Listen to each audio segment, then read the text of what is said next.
welcome everyone. We're just really happy to have you here. And I just wanted to say to Barbara, welcome. And Barbara's going to open with a prayer and a song. And then she's going to speak a little from her perspective and share that. And she may stay on for the whole evening, or she may leave because it's late. And we're going to do a PowerPoint and really give you lots of information. And so, Barbara, would you like to open us with a bit of a prayer? Sure.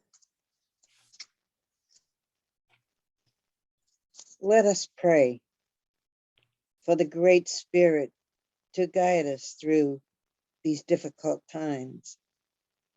Father, keep our mind in the right frame.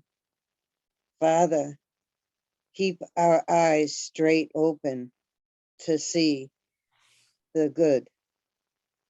Father, keep our mouth to speak of love and peace. Father, keep our heart strong, but full of warmth and love to comfort the sick. Amen.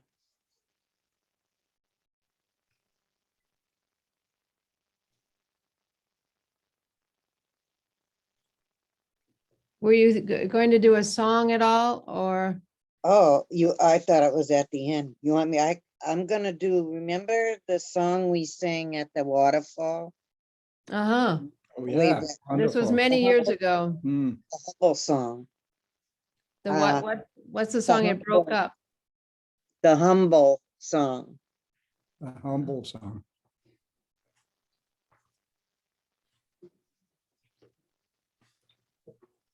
I didn't want to leave you with a song at the end in case you decided not to stay up to midnight tonight. Well, second win, I had a nap. There you go. Yay. Okay, we're gonna start. I'm gonna do the 4 honor beats.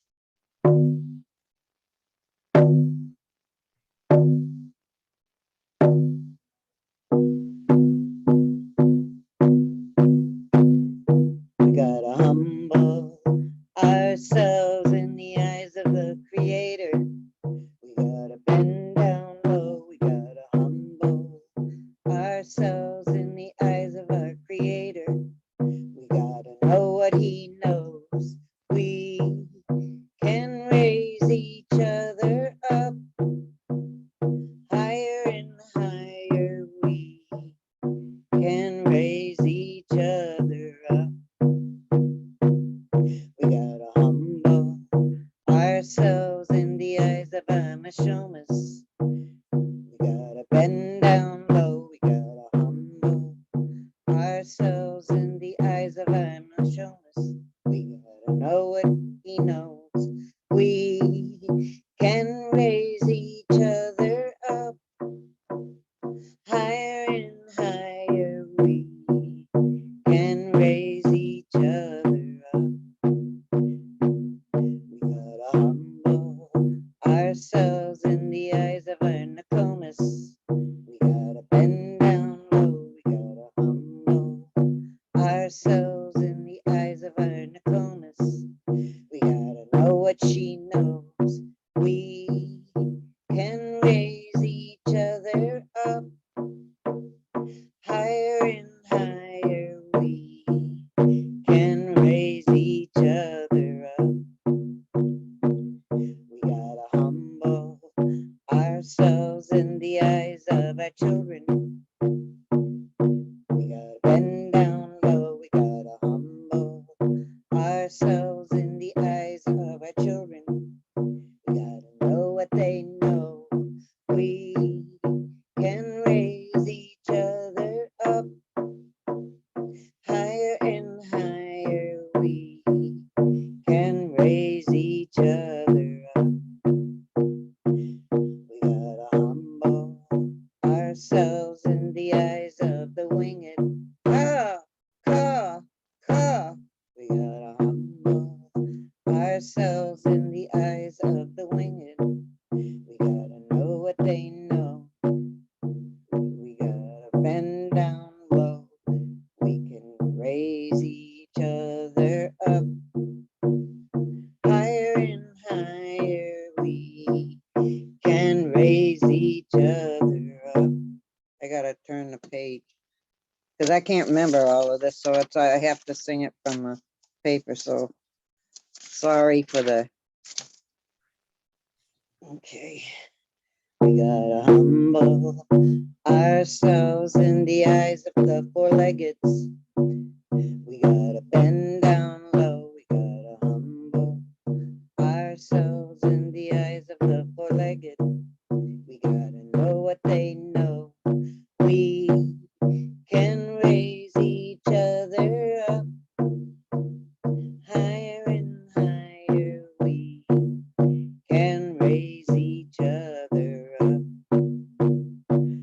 We gotta humble ourselves in the eyes of the swimmers. We gotta bend down low. We gotta humble ourselves in the eyes of the swimmers. We gotta know what they know.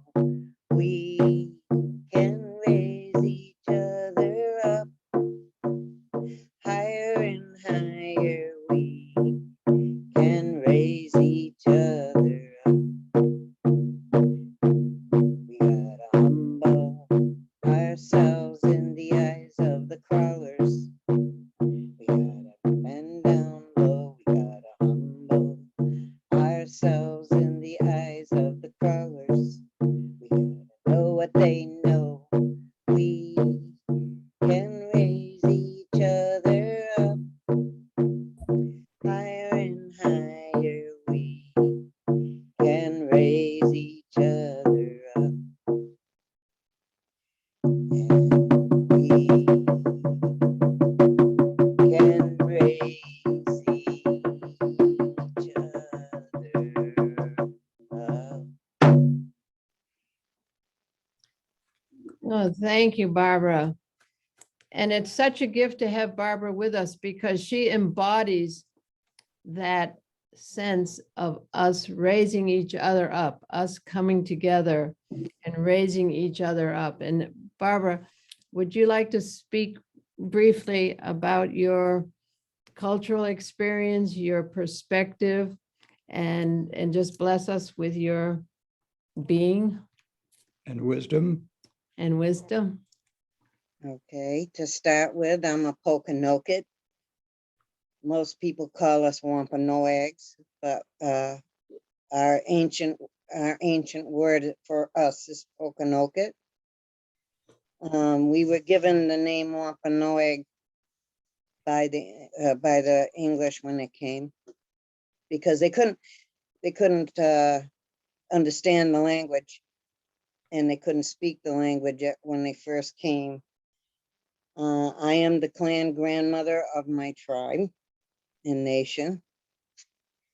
I teach the culture because a lot of the women in my tribe don't know the culture. I walk in two worlds. Like I'm a descendant from Stephen Hawkins as well. So I was raised English, Scottish, and Native together, all together. So we celebrated everything.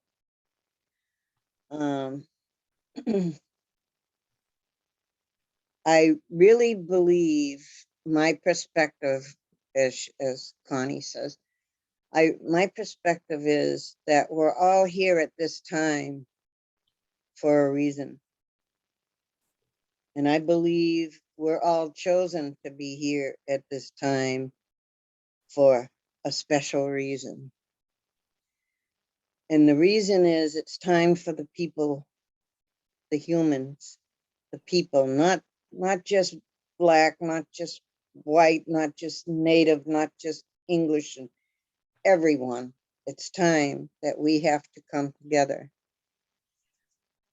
We're in this world, the Creator put us all here for one reason, and that was to love one another and to help one another. That's what I was taught. That's what I grew up with. And I believe that in my life, I've seen that come true uh, with my people, the Pokanokets, with my family, with myself, with my husband, with my children, with my friends. I wouldn't be the person that I am today if it wasn't for them and the Creator in how do I say it? Intervening in my life and changing my life, because at one time I was heavy into alcohol. I was heavy into not prescription medicine, um, to deal with my emotional problem that I didn't know how to deal with. So I am very fortunate that the Creator saw me worthy and he healed me of these things. He set people in my life to help me. And through that, and through changing my heart, he changed my anger into love. And through changing me as a human and as a woman, my tribe found me. I was blessed to have that happen. They were looking for the lost families of Massasoit. I'm a descendant from the brother of Massasoit, whose name is Quataquina. He also was at the first feast, which is now Thanksgiving. And that's how I think this is all put together. The Creator put all this together and all of us together to celebrate and to be so grateful for what we have today. Back in those days, it was tough times for the Pilgrims. They came to a land and didn't know what to expect and how to live. And fortunately, some of us helped them. And by Squanto helping them with the first planting, in the spring, that fall, they had a feast. And fortunately, they had a treaty. We had a treaty with each other. Like, if any harm came, we would help each other out. We would support each other.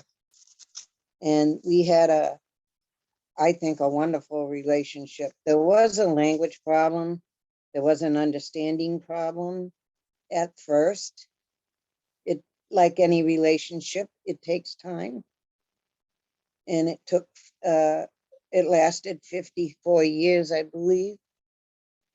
But what they didn't understand is that we had the same God. We just called him by a different name.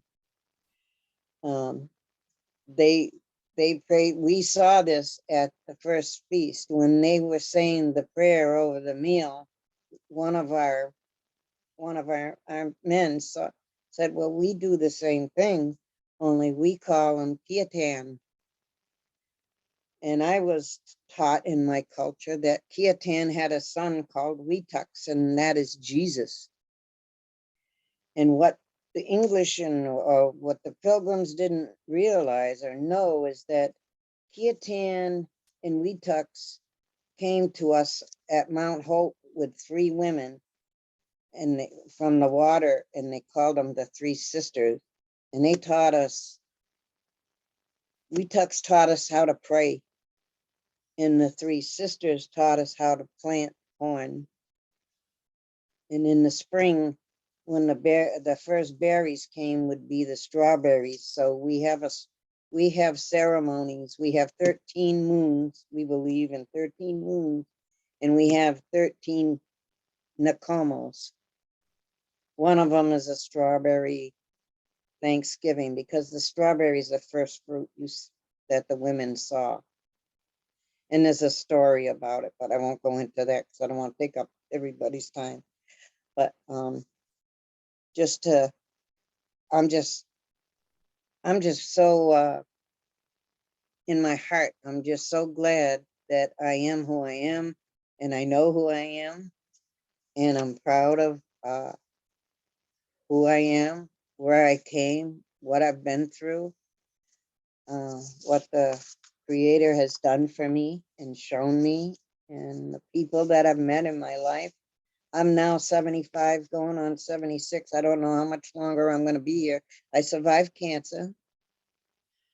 But for the grace of God, I did that. And I'm still taking medicine so to help me know that it won't come back. So I got a lot to be grateful for. And I got the most wonderful friends and the most beautiful people that I'm just can't be thankful enough. And I guess that's all I have to say. If you have any questions, I'd be glad to answer. Thank you.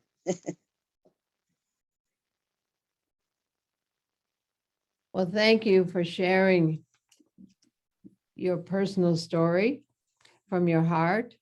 And thank you for the love that you carry for humanity and for speaking now in these times of coming forth with a native heart and native spirit. Because for me, that native heart is going to heal the heart of humanity because of the depth of the native heart, the connection to, as her song said, the crawling ones, the flying ones, the standing ones, all of creation.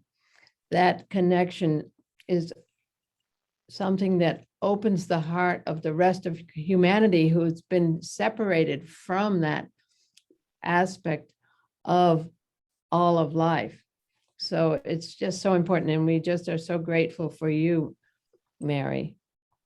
And now we're going to go forward with this PowerPoint that we have, because we're going to give you all a lot of information about this time period and some background for the evolution of consciousness, basically, and the evolution of the spiritual evolution of the United States.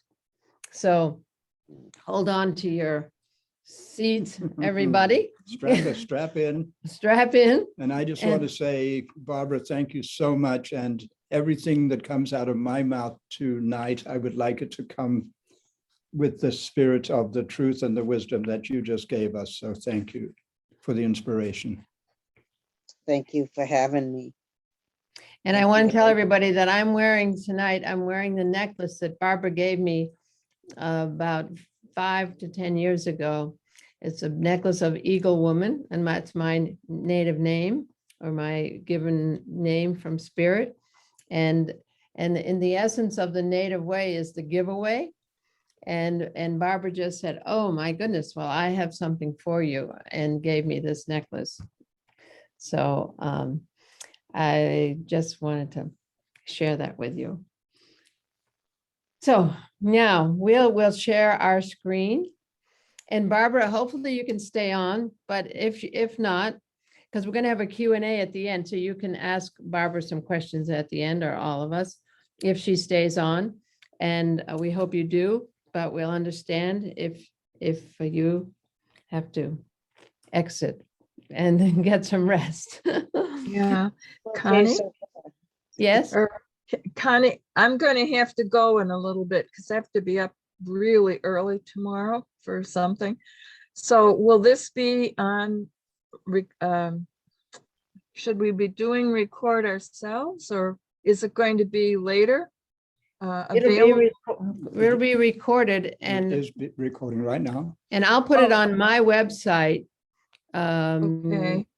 And Dottie is recording it. And you can write to me and for a link, and so Okay. it will be accessible. Okay, and is this going to be in a book or something else as well, or only on the computer here? I don't know what you mean. Are you publishing it in a printed form in some way, or I'm not up on your latest printing? No, we don't have it No. printed, but we have various presentations we've done. And Okay, we can let you know that. okay, because I haven't heard anything for quite a while, so I'm All glad right, to be thank you. Okay. back in touch. Okay, thank you. Thank Great. you. Yeah, You want to go to share screen, yeah. So can we share screen? Do you have to make us a host? a co-host? Dottie, or should we be able to do it? Can you make us a co-host, Dottie? What happens when you go share screen? Or you I don't don't see need it? to make you a co-host. I just gave you the option, the ability to share the screen. So just push your share screen, the little green Oh, button. share screen. bottom. Okay. Okay. All right. Now get the right page, There you go. Here we go. and then make sure you fill the screen with this. Yeah. I think we're getting there.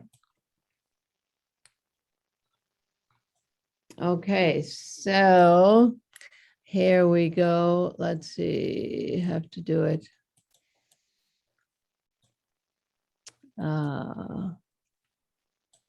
Slideshow. Play from start. There you go. But we shouldn't be seeing the stuff. on No, the I know, side. it's firing up. Here it goes. There we are. Look Okay. at that. Now you may want to take this and put it somewhere like over the top or along the bottom. Okay. Okay, everybody, so here we are. And this is work Andrew and I have been doing for decades. And Andrew has written a novel called The Mayflower Revelations to bring forth this time of peace and friendship at the founding of this nation, the spiritual founding of this nation. And so you can access that on our website, the first 50 years, first50years.us, first50years.us.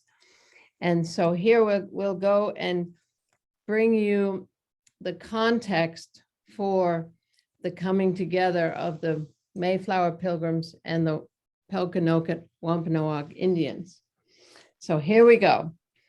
And the title of our talk is Giving Thanks Then and Now, Gratitude as a Vehicle to Higher Frequencies. So we're going to emphasize the gratitude, higher frequencies on the evolutionary upward spiral. So we're big picture thinkers.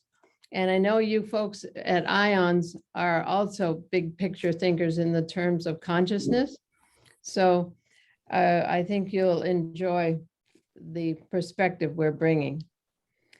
So we're addressing the spiritual evolution of the US of A, because the United States is a step in the evolution of consciousness. We believe the promise that the United States has made to the world. And so we feel that humanity is on an evolutionary upward spiral to peace on earth. That's a given for us. And so for us, everything serves this evolutionary upward spiral. And our origin story of this nation really depends upon our level of consciousness. And so it's been a swinging pendulum, because in the old day, when it was first started being told, it glorified the Pilgrims, which they deserved, and we'll go into that. But what it did, it left out the Indian. It left out the heart and spirit of the Indian and who they are and what they've been before we got here and what they've been since. So that pendulum was out of balance. And now the pendulum is swung over here where it's demonizing the Pilgrims to honor the Indian. And so it's just as out of balance now, if not more so, than it was back in the day when it had that vacant aspect of it, of who these native people truly were. So what do we do now? We go to a higher place. We say our story is taking it to to the fulcrum of this swinging pendulum, because it's recognizing our common humanity, and it's recognizing the synthesis that occurred, that what we birthed when we came together in our hearts for that 54 years that Barbara mentioned. So that's the story you're going to hear tonight. And so this is a little something that I wrote decades ago when I first came in touch with the Native people, and what Barbara had just expressed of that connectivity to all of creation. So here it is. When we come together as equals, as family, and we each open our hearts and our minds to the other. And you could hear that in her song. That's what that song was. It was about lifting each other up. The melding of our gifts will bring a new perspective that is invisible at this time. This new perspective will allow us to see the path to true unity, peace, and freedom, because it's a process. We're in process. So we just have to trust that and know that it's leading us somewhere as we go through this process.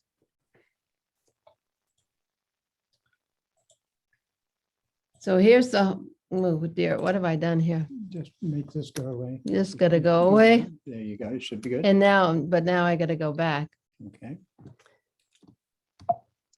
Let's see. How do I get back? Mhm. Is that it? No. Here we go. Oh, There you go. You got it. Yeah. all right. So there's a prophecy from the Hopi people in Arizona, present-day Arizona. And it goes like this, and it seems to describe our time. When birds fall from the sky and the animals are dying, a new tribe of people shall come unto the earth from many colors, classes, and creeds, who by their actions and deeds shall make the earth green again. They will be known as the warriors of the rainbow. So it's been in the prophecies of the Native people that this time would come. And this is a time of this evolutionary leap in consciousness where we're healing this personal and ancestral trauma. So this process that we're in is so important of this healing, and that we're accessing a higher way of seeing, and we're moving into trust and into the understanding of the oneness of all of creation.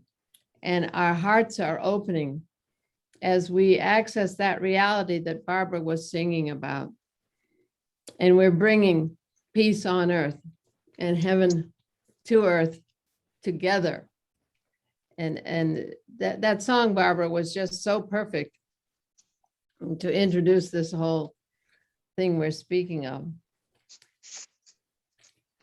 So we said we were going to address the spiritual origins of this nation, and we're going to give you the context of it. And we're going to go back to the big picture to give you a context that we're going to be speaking in. So 400 years ago, the early 1600s, there was a time of massive permanent change in the way humans globally, and especially from Europe, and the changes that were about to come in America, that were extraordinary and unprecedented. Prior to the 1600s, back in the early 1500s, the changes began. God was to be approached via the church, meaning the Roman Catholic Church. And God was seen as something you could call a distant patriarch. It was a male deity and was somewhere far away, a place called heaven. Wasn't right here, right now. We were not in direct, immediate contact with God. And we needed a pope or a bishop or a minister as an intercessor. that's not the way it was in the Americas, and it's not the way the English, once the Bible was translated into English, it's not what it says in the Bible either. The Bible says we are to be in direct contact with the deity, with God. So that triggered something called the Separatist Movement. We've all heard of the Puritans. The Puritans were a movement starting in the late 1500s in England, who set out to purify the church. But it was realized by very few that that was going to be very difficult, if not impossible, to purify the church. So some said we must separate from the church. And the Separatist movement began, and the most famous of those separatists are the Mayflower Pilgrims. Literally, they separated from the Church of England, moved to Holland for a period of time, and then came over here to this very town we're in speaking to you from, Plymouth, Massachusetts, and started a whole new reality going here in Turtle Island. And their thing was based on this direct connection to God.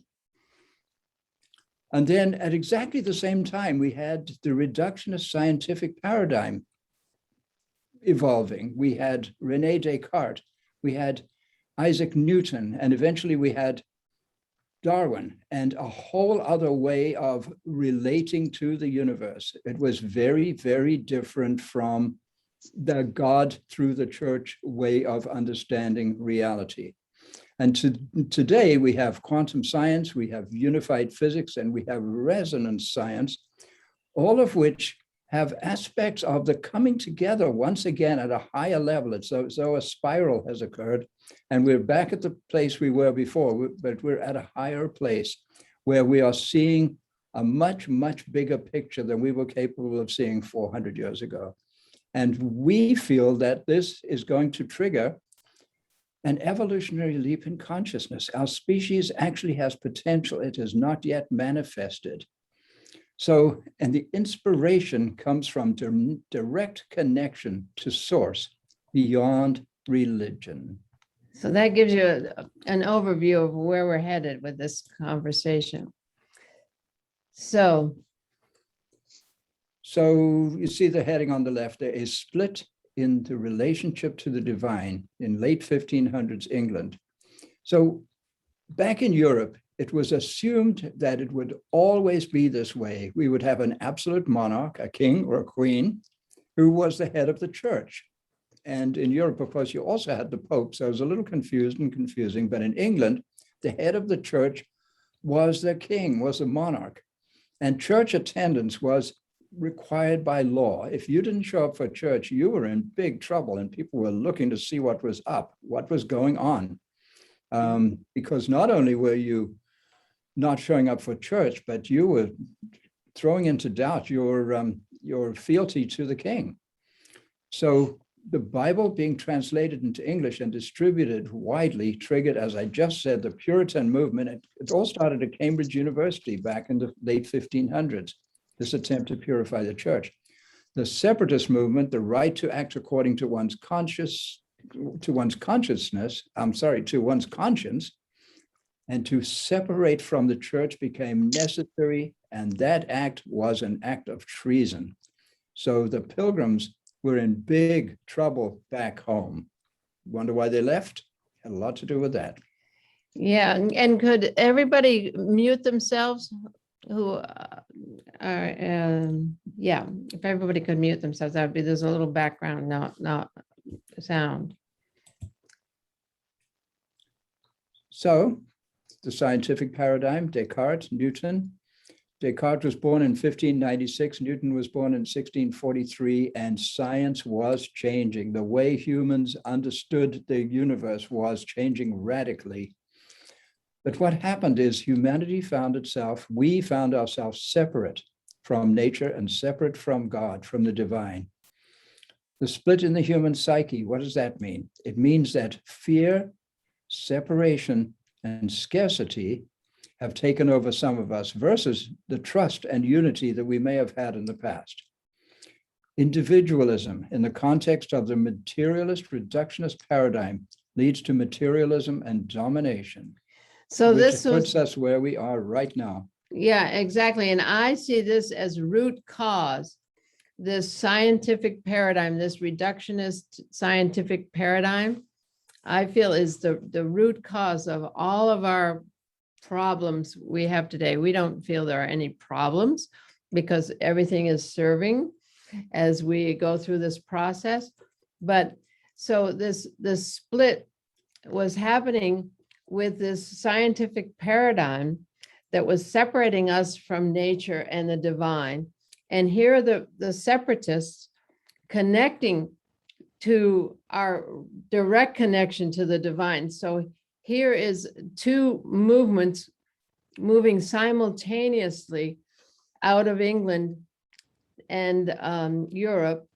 And so just to put it in context for this whole divisiveness that we have going on, this whole split we have going on right now, today, because we all bought into this scientific paradigm.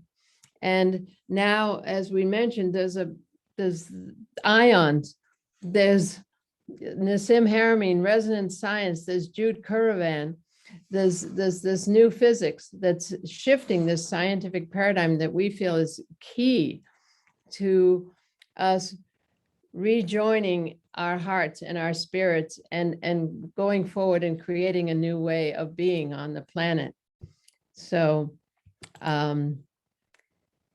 here we have the movement from monarchy to democracy and this innate desire to be free. So we want to emphasize that we've always had this desire to be free, this desire to align with our hearts because it's our true nature. But we've had to go through this process that we're in now and that we're coming to the end of with this evolutionary leap in consciousness that's about to occur or is in process of occurring now.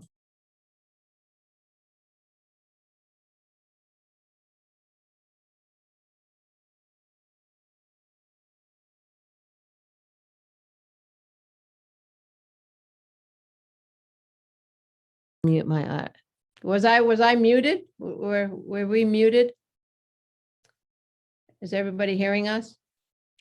Everything's okay. Good. Okay, so here's from monarchy to democracy, the key seminal moments in this process. And the Magna Carta in 1215 was the Charter of Liberties in Europe. It lasted, what did it last, 6 weeks or It something? lasted a very short time. It was time. in England, in fact. Mhm. Yeah. And then the Iroquois Great Law came to the Iroquois in the 1200s. And we're not going to go into that at this point, but it's a key piece of understanding that this understanding came to the Americas in the 1200s, a similar time that the Magna Carta was coming forth. And then in 1606 was the Scruby Covenant, which we'll go into in more depth. And the Scruby Covenant was the covenant, the agreement that the Mayflower Pilgrims made amongst themselves as they separated from the Church of England. And then the Mayflower Compact in 1620 was when the Pilgrims came over here in the cabin of the Mayflower. They drafted the first document of democracy, which was the basis of their agreements amongst themselves and became a foundational document for the US Constitution, as did the Iroquois Great Law. So we just wanted to give you a little time frame. Timeline Mhm. for that. Leading to the Continental Constitution in 1787. Yeah. So you can think of that whole sweep of history as an unfolding or an evolution of consciousness. And you can put that in the political context of moving from absolute monarchy to the freedom or the relative freedom, at the very least, of democracy. That there was this massive transformation that happened within human society. And here's the Over that Scruby period. Covenant. And these people, they met in secret in England because they saw that they were going to have to separate from the Church of England. which was treasonous, as we mentioned. The Puritans stayed within the church and wanted to purify the church.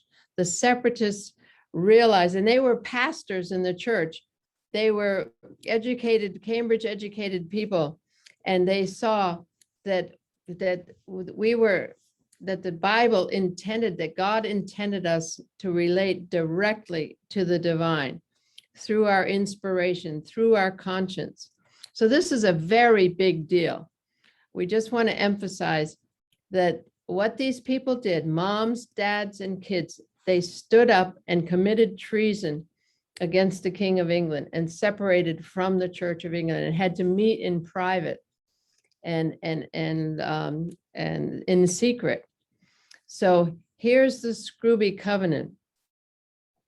As ye Lord's free people, notice that word free, joined themselves by a covenant of the Lord into a church estate, in ye fellowship of ye gospel, to walk in all his ways, made known or to be made known to them, according to their best endeavor, whatever it should cost them, the Lord assisting them. Well, we've written a book called The Trust Frequency. Okay, this little statement is an embodiment of walking in total trust of a conscious, loving universe. Okay, so this was 1606 with these separatists. And I could recognize, when I started to study this, I recognized in them the fact that they lived a spirit-guided life. And I have a feeling that every one of you here lives a bit of a spirit-guided life. And so I just wanted you to see this little covenant, this agreement that they made amongst themselves to the Lord, to their conscience. So King James was an absolute monarch. He was head of the Church of England. And his attitude was expressed in this sentence: I will harry them out of the land. He wasn't having any of this separatist stuff. Yeah. So they had to escape England. And it was against the law to leave England, so they had to go by secretive means to get out of their mother country.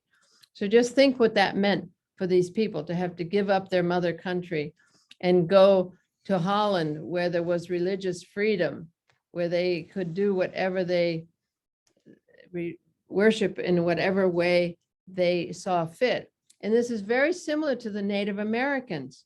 Okay, the Native Americans were prevented from worshiping according to their conscience, according to their ways.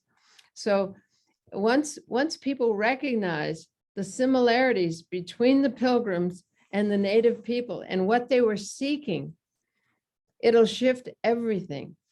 Instead of associating the Pilgrims with the reductionist paradigm, people being driven by the materialistic ways, these folks were driven by this desire to be free. So here we have the Pilgrim Trail, the Scruby Covenant in 1606. They escaped from England in 1609 and arrived in Leiden, Holland.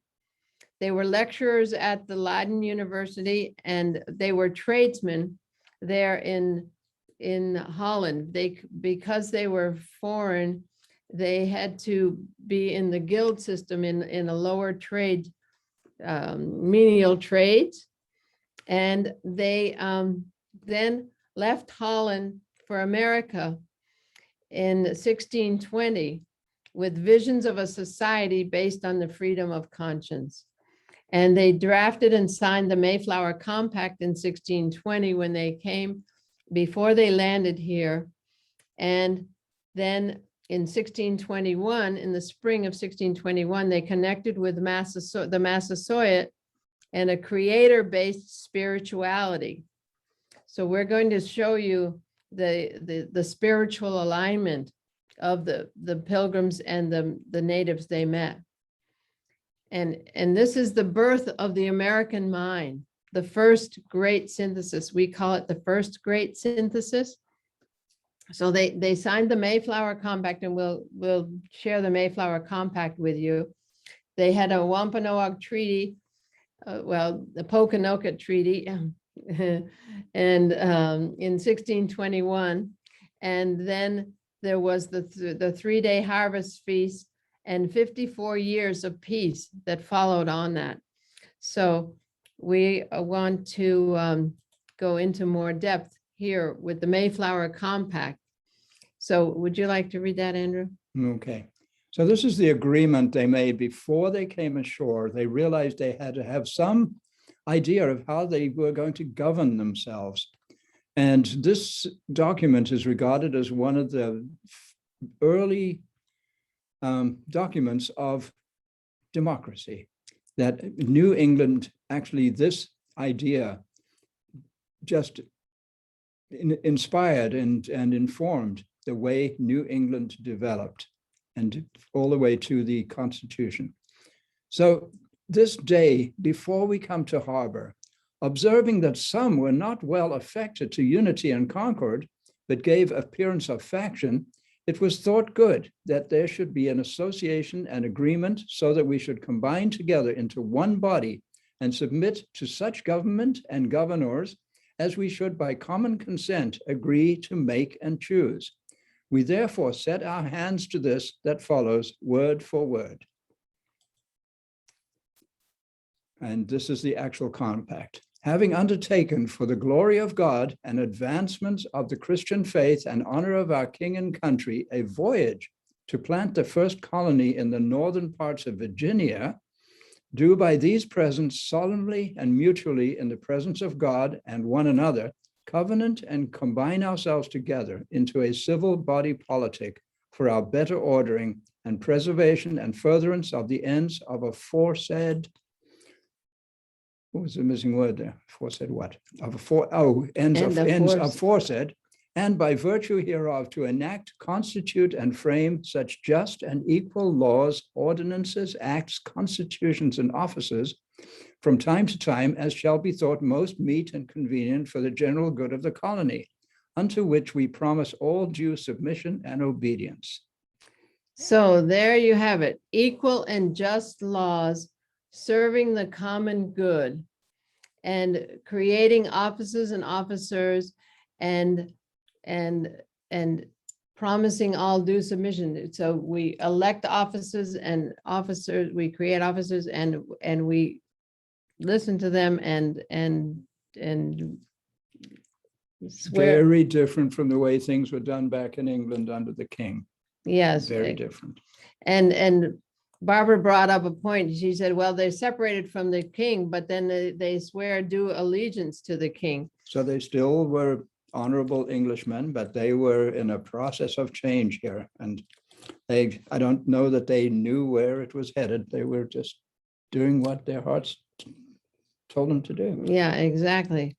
So here is the arrival and meeting. And here we have, they sight land in November. They draft and sign the Mayflower Compact on November 11th, 1620. There's a first encounter with the native people that actually, the native people actually attacked them a bit in their first encounter in December, but nobody was hurt. And they carried on and arrived in Plymouth on the 18th of December in 1620. And this was during a mini ice age, and it was very cold, and they had to wade into shore because the shallop wouldn't get all the way to shore. So they suffered diseases, the general sickness during the winter of 1620. They lost half of their people during that winter from scurvy and the cold weather and unfamiliar organisms in the water. And then in 1621, in March of 1621, Samoset came into the village and welcomed them. And later in March in 1621, they formed a treaty with Massasoit. And then in the fall of 1621, they had the 3-day harvest celebration we call the first Thanksgiving. So we just want to give you a sense of the timeline of what occurred with their arrival. And so we want to give you the context then and now of what was going on here in New England. And we're bringing in these pandemics because right now we have a pandemic and it's affecting everything as far as how we go forth into a new way of being. And so we're bringing in the grief, the loss, and the transformation. And these pandemics, there was a regional pandemic in New England in 1616 to 1618. It's called the Great Dying amongst the native peoples before the Pilgrims arrived. And then there was the local epidemic of the Pilgrims who died during the first winter. And now we have a global pandemic. So we want to show this context of then and now so that we can see the transformative aspects of huge change that comes with a pandemic. So in New England, before the Mayflower, there was the Great Dying.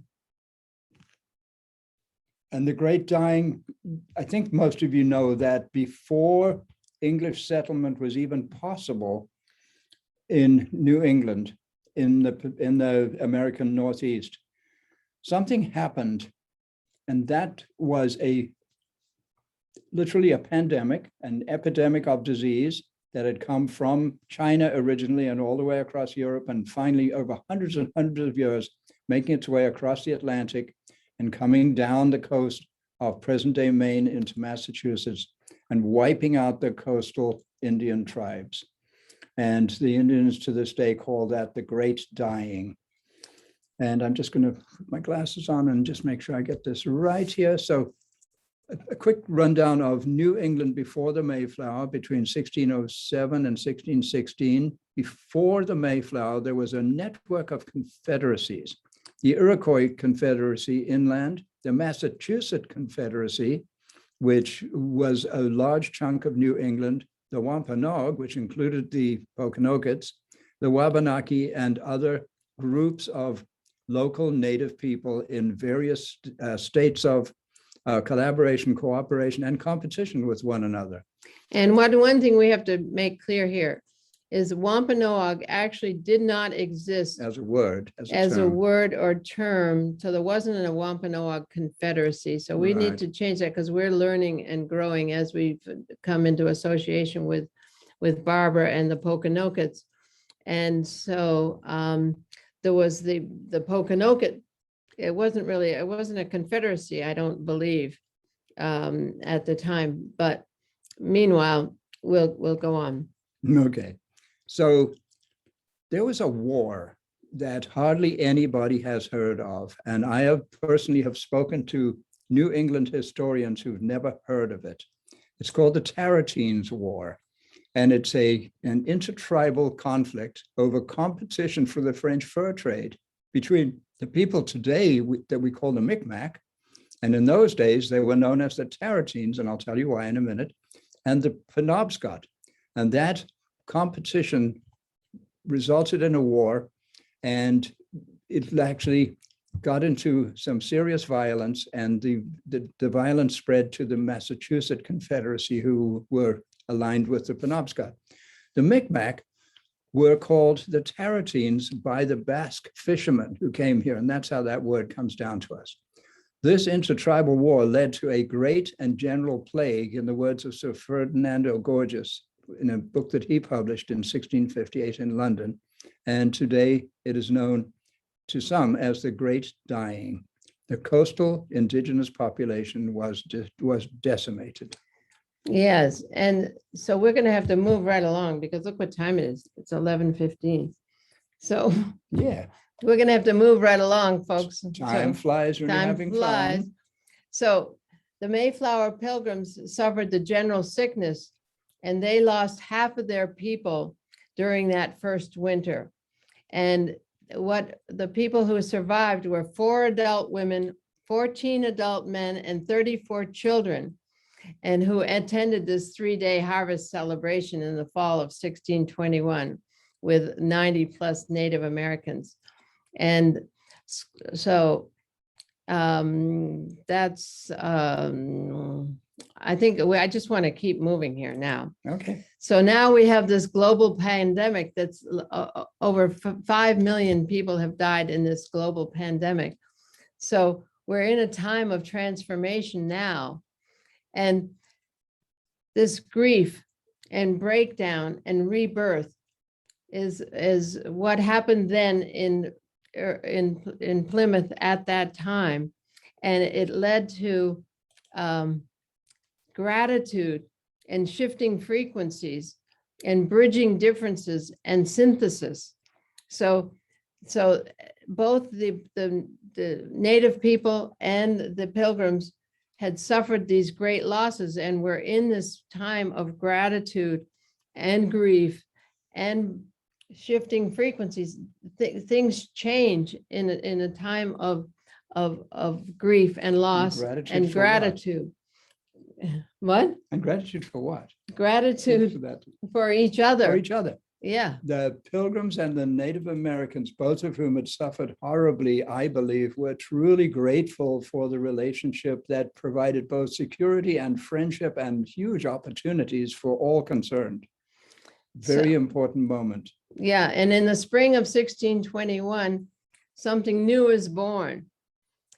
In walks Samoset into the village of the Pilgrims, and he says, "Welcome, Englishmen." In English. Can you believe it or imagine not. the gratitude that these folks The felt? relief. Yeah, the relief and the gratitude. And what came of that was a mutual protection agreement in March of 1621 that started this 54 years of peace and friendship. And here is some information about that treaty that led up to the treaty. He said, "Our messenger made a speech unto him, saying that King James saluted him with words of love and peace, and did accept of him as his friend and ally, and that our governor desired to see him and to truck with him and to confirm a peace with him as his next neighbor. He liked well that speech and heard it attentively, though interpreters did not well express it. After salutations, our governor kissed his hand and the king kissed him, and so they sat down. Then they treated of peace." And this is with the Massasoit, the brother of Quataquina, who Barbara is descended from. This is the great leader, Massasoit. So here we have words of love and peace, and these leaders kissing each other and sitting down and treating of peace. And here is the treaty. That neither he nor any of his should do hurt to any of their people. 2, that if any of his did hurt any of theirs, he should send the offender that they might punish him. 3, that if anything were taken away from any of theirs, he should cause it to be restored, and they should do the like to his. 4, if any did unjustly war against him, they would aid him. If any did war against them, he should aid them. 5, he should send to his neighbors' confederacies to certify them of this, that they might not wrong them, but might be likewise compromised in the conditions of peace. 6, that when their men came to them, they should leave their bows and arrows behind them. And 7, that King James would esteem Massasoit as his friend and ally. So That's the treaty. That's the mutual protection treaty. And they stuck to it for 54 years. And of course, the Department of Native American Immigration was sitting around waiting for these people to, to come and bring their paperwork. And one of the Indians says, "Chief, signing executive order letting you stay in country." So without that, they would have been sent back. But the natives now, wait a minute, are we kidding? I think we're kidding. Yeah. So here we have this, the sorrow and the grief and the gratitude that led to this 3-day celebration that we call the first Thanksgiving. So here we have it, this intercultural feast. And this is the only extant description of what went on during that harvest celebration. Our harvest being gotten in, our governor sent 4 men on fowling, so that we might, after a special manner, rejoice together after we had gathered the fruit of our labors.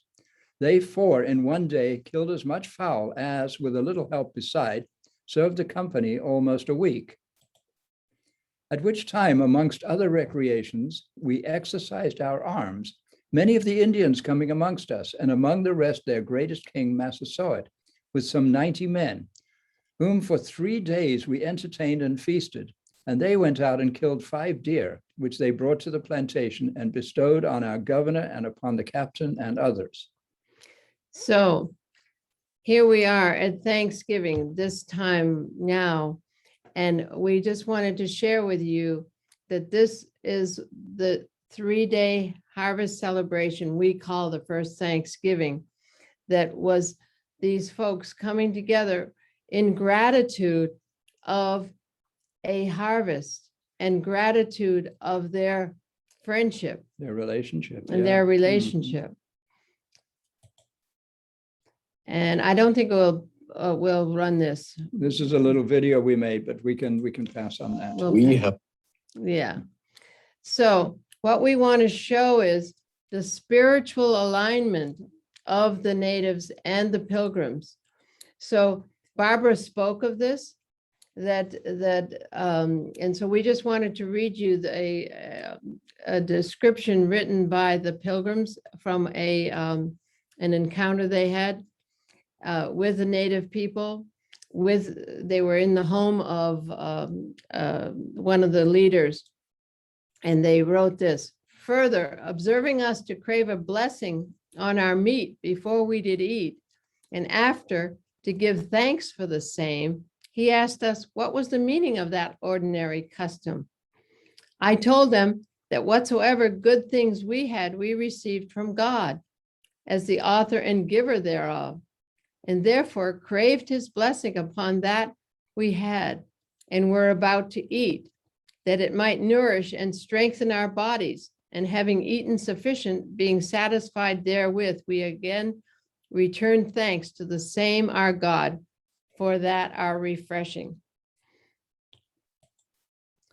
This all of them concluded to be very well, and said they believed almost all the same things, and that the same power that we called God, they called Khitan. So all of these quotes that we're reading you come from a journal by Edward Winslow, and they were published in 1624. So these are firsthand accounts of what went on during that time. And so here we have the Plymouth paradigm that Betty Booth Donahue, a Cherokee author of Bradford's Indian Book, which was a book where she showed the influence of the native people on William Bradford, the governor of the Pilgrims, And on his writing. Mhm. and on his writings. So Betty says, Pilgrims and natives were as much alike as they were different. Both groups were highly religious, and they understood the power of the spoken word. The Pilgrims did not arrive with the idea of taking land from natives. They bought it. Now what's going on? Mhm. Yeah. They visited with each other, exchanged ideas and information and goods, and understood each other. They lived in close proximity to each other. Indians lived inside the stockade and came and went at will. And the Pilgrims viewed the natives as sentient human beings and valued their opinions as much as they feared their savagery. There was mutual respect. Had other colonies followed Plymouth, things would have been very different for natives and whites. Much suffering and loss of life and culture would have been avoided. And Betty's going to be with us on the 24th. So please join us and meet Betty at the time. So I think we'll skip this part. The Pilgrims actually saved the life of Massasoit with a conserve when he was dying. And so this just solidified the friendship, but we're going to keep going. And one quote we wanted to show here was this quote where Winslow says, after visiting with Combatant, actually one of the leaders who wasn't very favorable towards the Pilgrims, he had visited him on his way to saving Massasoit. He said, after visiting with Combatant at his house, he demanded, how durst we, being but two, come so far into the country?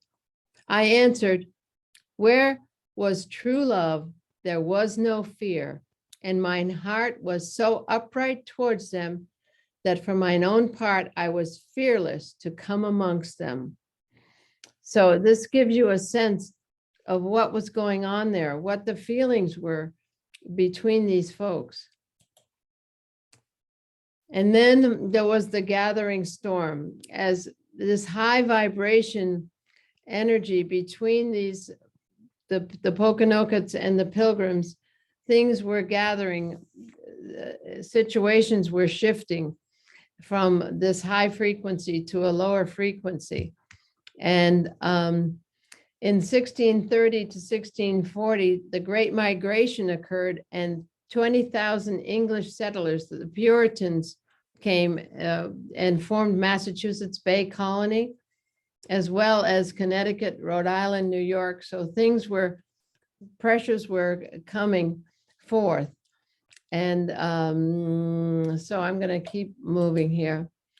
And Bradford, the governor of Bradford died, Massasoit died. So these high frequency energies of these leaders was being passed on to the next generation, and things started to disintegrate.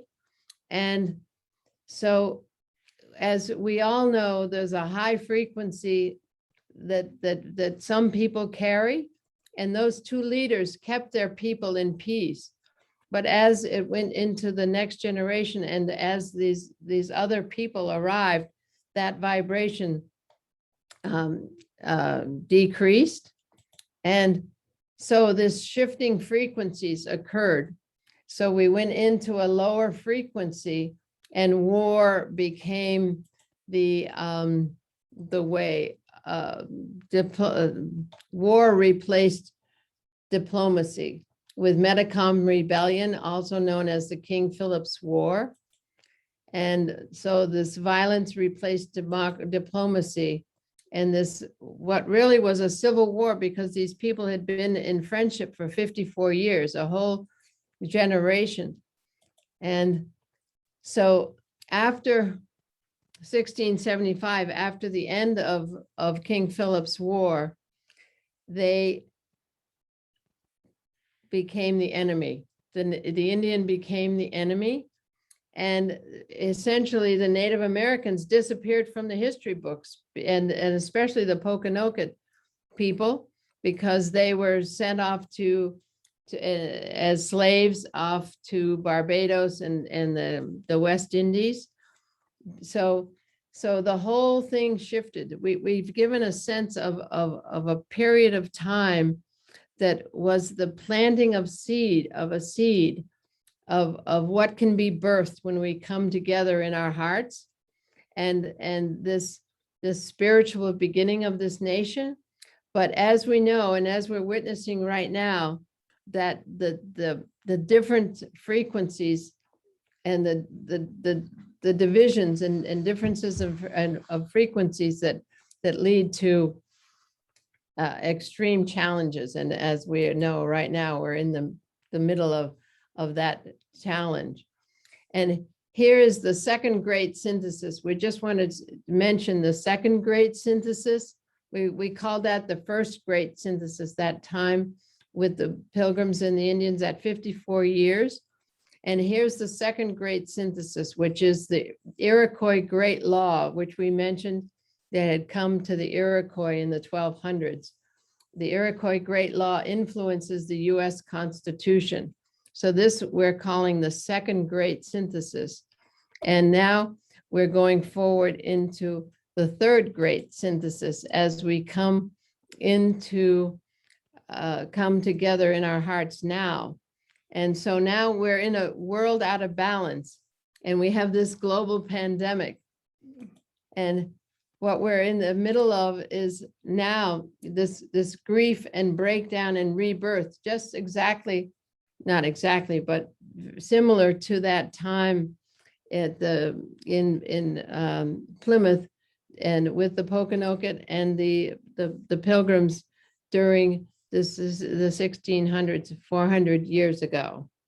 And so now we have this time of gratitude that we're going into tomorrow, or not tomorrow, but with Thanksgiving, this time of looking at each other and looking in gratitude for what we have and into shifting frequencies and into synthesis and bridging differences. Now we have that challenge of how to go forward.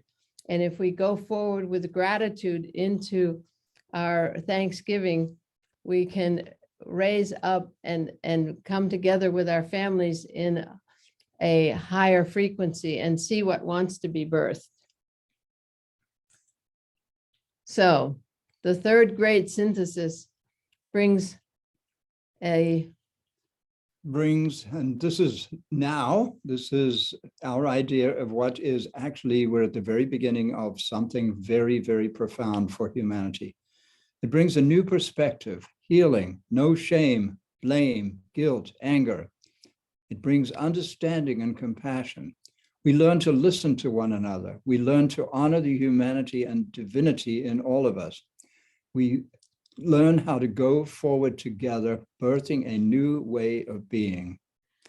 So from our perspective, this coming together, all of humanity, and specifically with the Indigenous people, and embodying what this song that Barbara sang to us, because it takes us into our hearts and it takes us into our relationship with all of creation. And we go into this humanity 2.0, our evolutionary leap in consciousness. What does that mean? Humanity 2.0, it's kind of a tongue-in-cheek term, sort of from the computer world, but the next iteration of humans could just be an evolutionary leap beyond where we are right now. What does that mean? The fully evolved human manifests the best features of all previous cultures.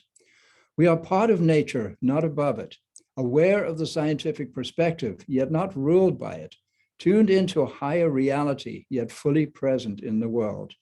A synthesis occurs, which brings forth something that has never been on the planet before. And we have this idea of pan-indigenousness as we access our hearts.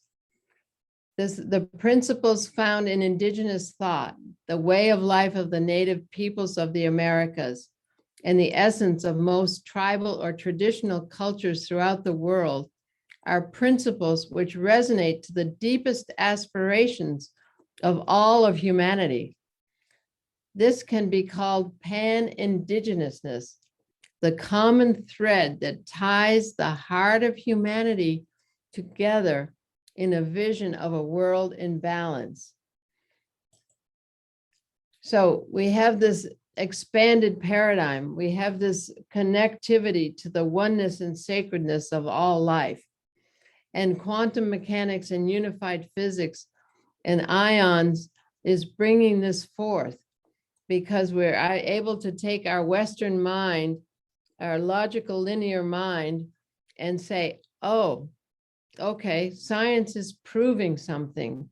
Science is showing us that that old reductionist paradigm is over and that the systems created in alignment with that old paradigm are crumbling, and we have an opportunity to create a new way of being.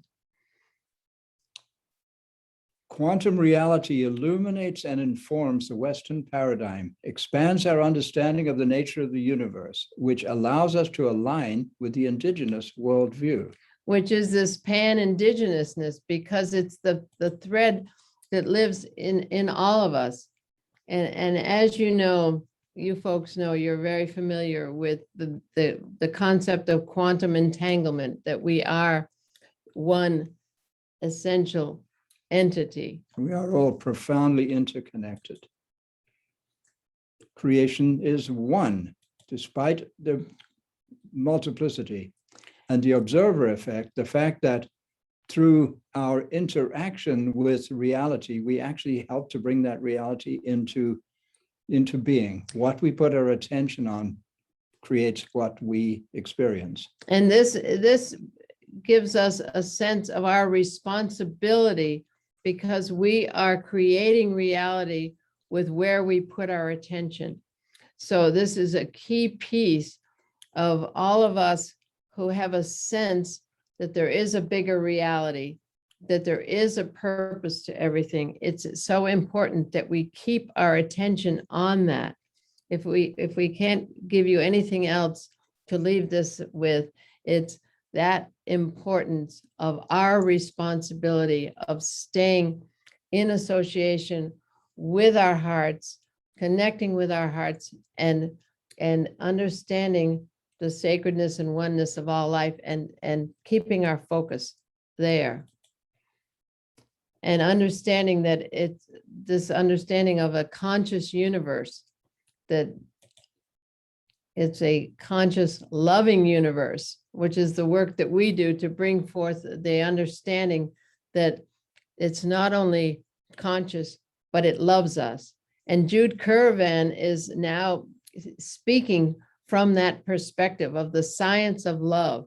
We were just on with her recently, and she's really bringing forth this science of love, that it's a conscious, loving universe.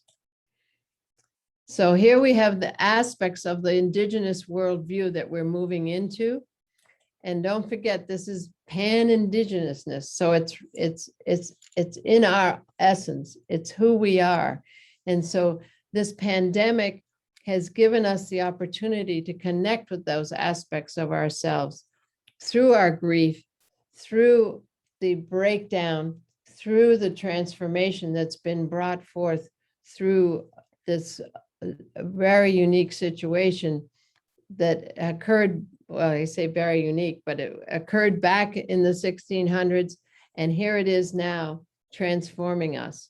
So here's the aspects of the indigenous worldview: respect and reverence for all of life, Interrelatedness of all things and actions, the co-creative power of thought, concern for future aspects of present action, living in balance, concern for common good, trust in a higher power, incorporation of metaphysical into physical reality, equality of all aspects of life, sharing, cooperation. So we're accessing higher frequencies where, as we open our hearts and we access this pan-indigenousness of all people, we move into a higher frequency.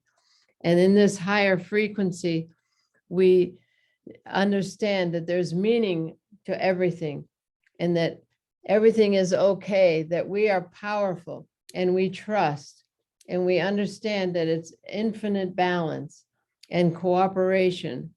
So we see that it's a conscious universe, that it's a loving universe, and that there's free will, and we're on an upward spiral, and there's no time, it's timeless, and there's the oneness of all life.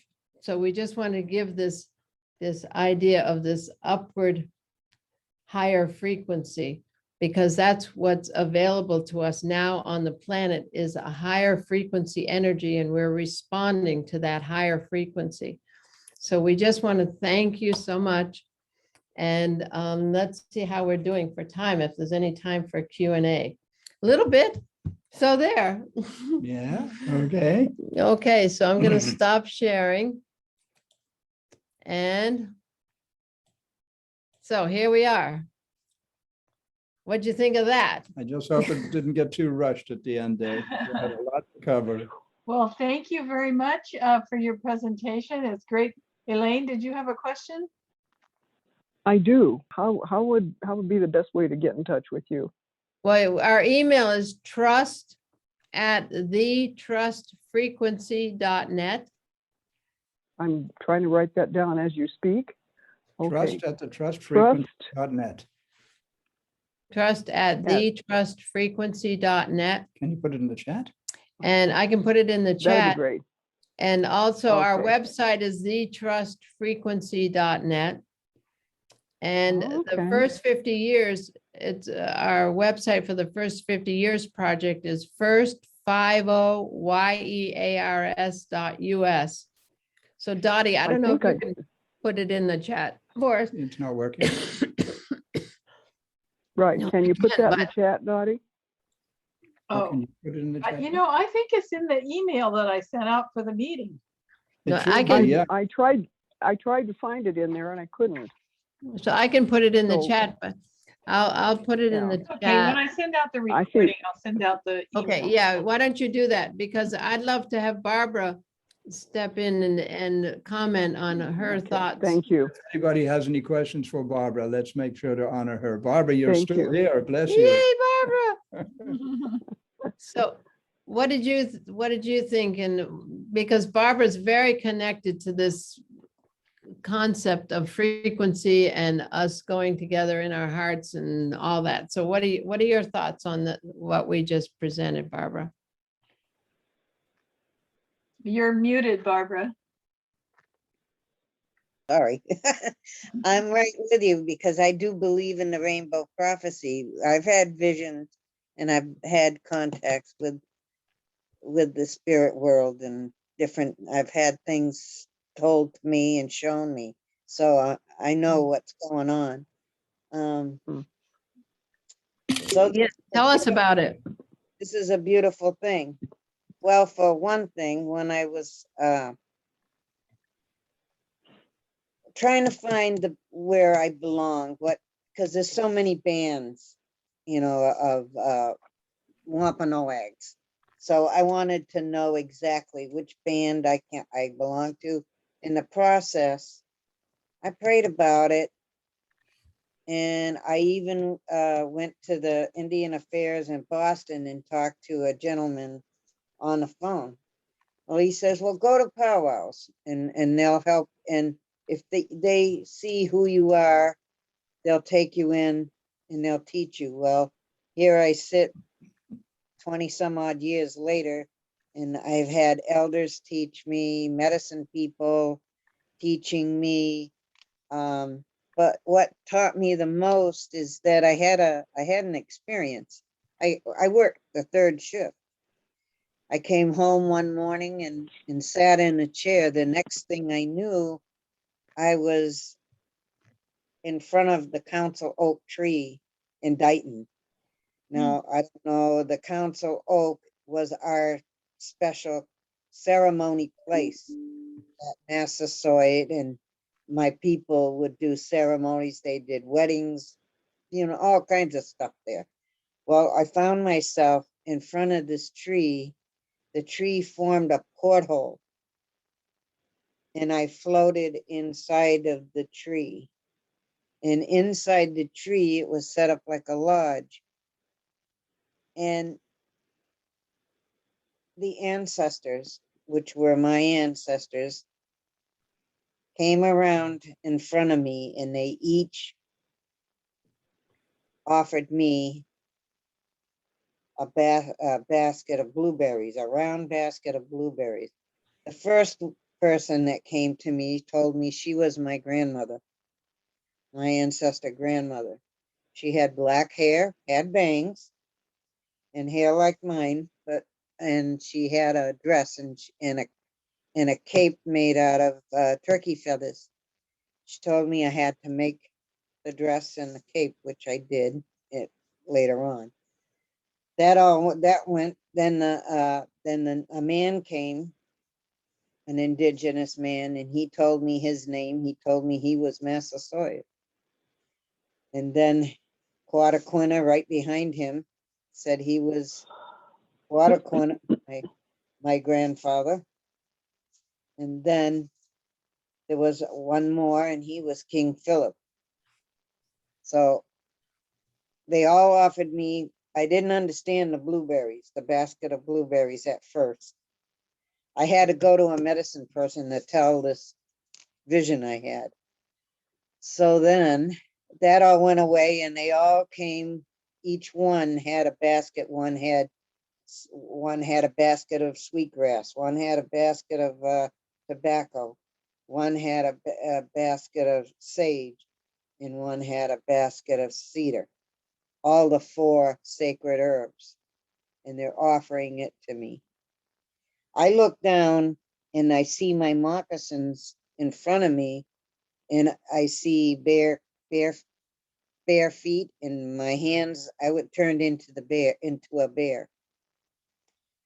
When I turned into a bear, a screen, like a TV screen, came up and it showed me this vine, like on close to the ground, and it had little berries and it had little tiny green leaves, and it said, a voice said, "This is your medicine." So I looked it up after I wrote all this down, and after the vision went away, I looked all this stuff up. As it turned out, it was bearberry. So that's my medicine. Mm. Then the grandmother came, she had a basket, and in the basket was a stone. And I'm going to show you the stone. Ouch, hold on.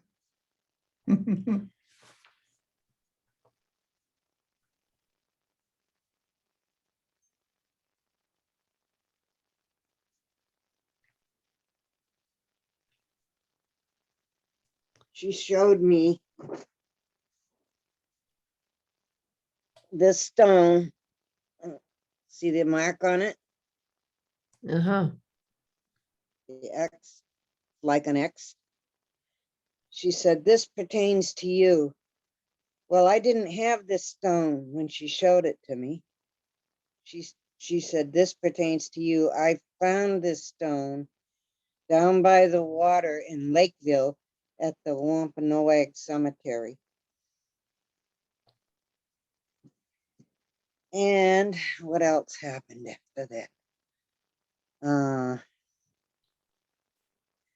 Then I floated, then all that went away, and I just floated back out and woke up and came to. And this is before the tribe accepted my family in. So it was telling me who I was. The vision was showing me who I was, who I came from, confirming my genealogy, confirming what I knew, and showing me what was going to happen, that I would become who I am today with the tribe, and that certain things show my rightful place, stuff like that. And Connie, I can't find the King James. I think I lost it. This is a coin.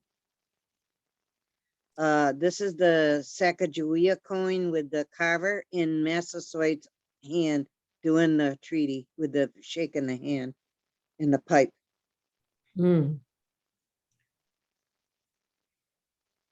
Sweet. So, yeah, I'm a big believer in the rainbow prophecy, and I believe that, like I said, all this is set up by the Creator. Everything that we're going through, this pandemic, things have to be weeded out. Things have to be, the things have to be weeded out, and this is one way of doing it, I guess. He's got to get things prepared for the coming. So that's what I believe. That's my perspective on what's happening. He's doing things that he has to do. We might not understand why or how come it's the way it is, but I do believe, because I was told in another vision, for the time, this is what was told to me, the time passes quickly, for I come quickly. I am the Alpha and the Omega. So, yeah. Beautiful. So strong. I'm with you guys, and I know where you're coming from, and it's all a beautiful thing that's gonna happen. It just, we're all gonna, not everybody's gonna make it, I don't think, but I wish everybody was, but unfortunately, the ones that do will know each other and who they are and all of that. So, Yeah, I call it God's big event, yeah, and we're crew. So we got to suit up and show up and do our part and keep our focus. Because of that observer effect, we have to keep our focus on what our heart says we know can be true. If our mind is saying, oh, it's all going to hell in a handbasket, but our heart somehow knows that it can be true, then it's important for us to keep our focus and align with our heart and just stay there and trust. see, that's why I won't go to that day of mourning thingy. I won't go to that on Thanksgiving Day. I don't want no part of that negative. Most people don't go, as far as I know, maybe some of them do, but for the majority, I come from a Christian tribe. We're Christian people, and we don't want no part of that. Yeah, it's a low vibration, and you just feed just that low helps. vibration if you It's- put your attention there. Yeah, it's not if anybody's there, it'll be Satan. That Uh-oh. Well, we go to the National Day of Mourning and we hand out buttons. We infiltrate and we hand out buttons that say, we are one, we are family. And we give them out so that to raise the vibration. And we're counting on the fact that finger. Hmm? They don't give you the finger, because I saw one native guy giving the finger to one of the floats of the forefathers. I have a picture of it. I'll have to say, boy, I couldn't believe it. It was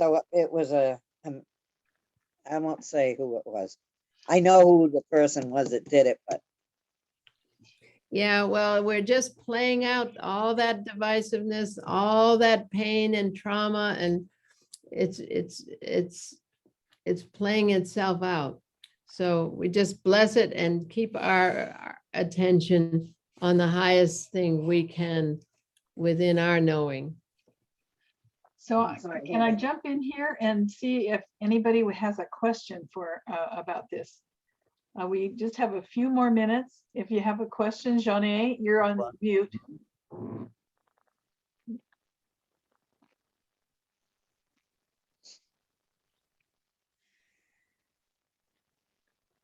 Just put the space bar down and keep it down while you're talking. Oh, and keep it down. Okay, got it. There you are. I just want you to know that I am with you all the way. I am so happy that I took part in this, because I love the way you put this together. It's absolutely beautiful, the whole thing.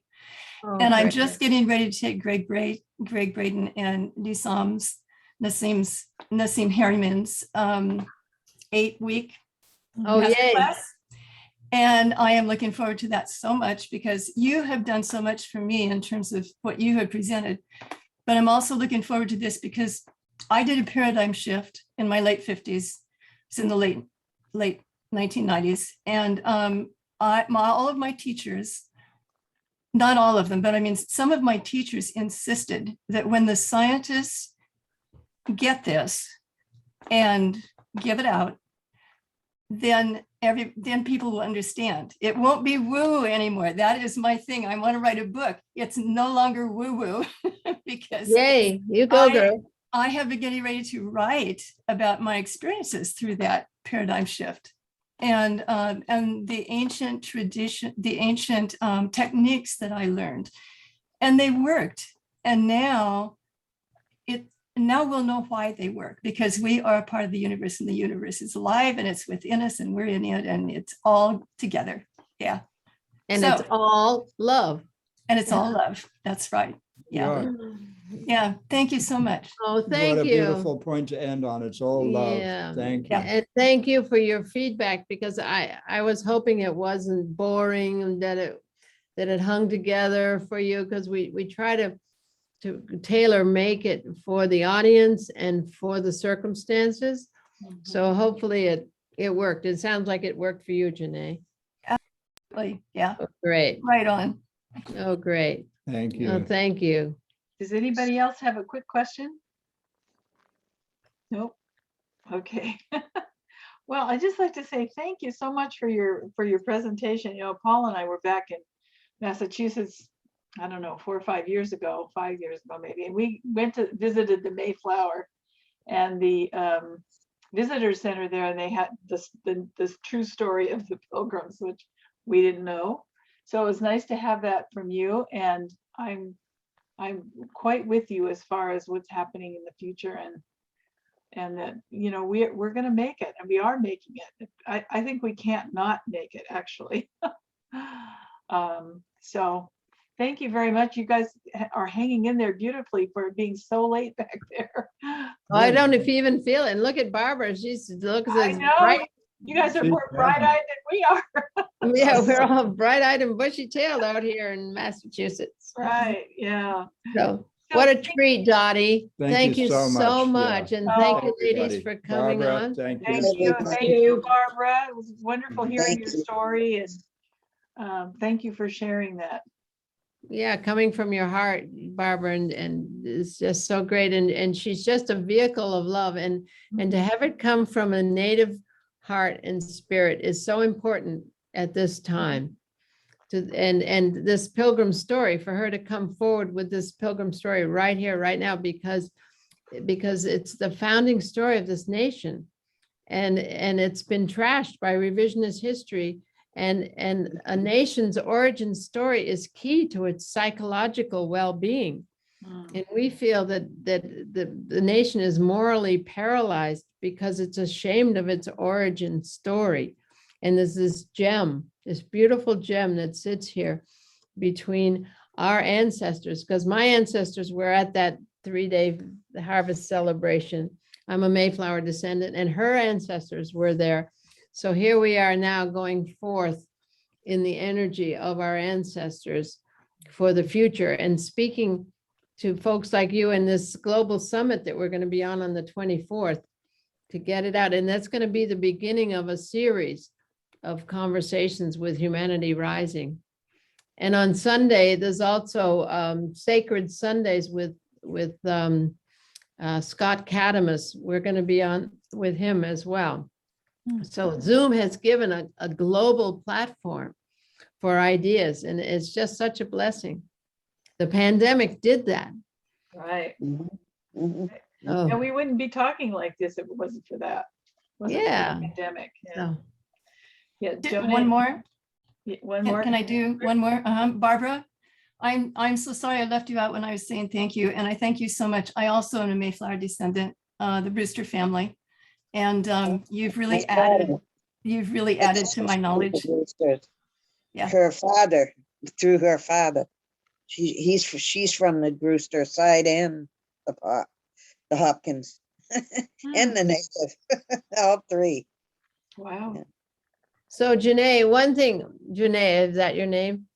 So Brewster was a key separatist. They're different from the Puritans. So just so you understand that Brewster was a phenomenon. He was publishing seditious books in Leiden Mhm. against the king. And they sent a party out to get him, and they destroyed his printing press, and he had to go into hiding. Yeah. And he had to come over on the Mayflower in hiding, and he became the elder Brewster for the Pilgrims in the New World.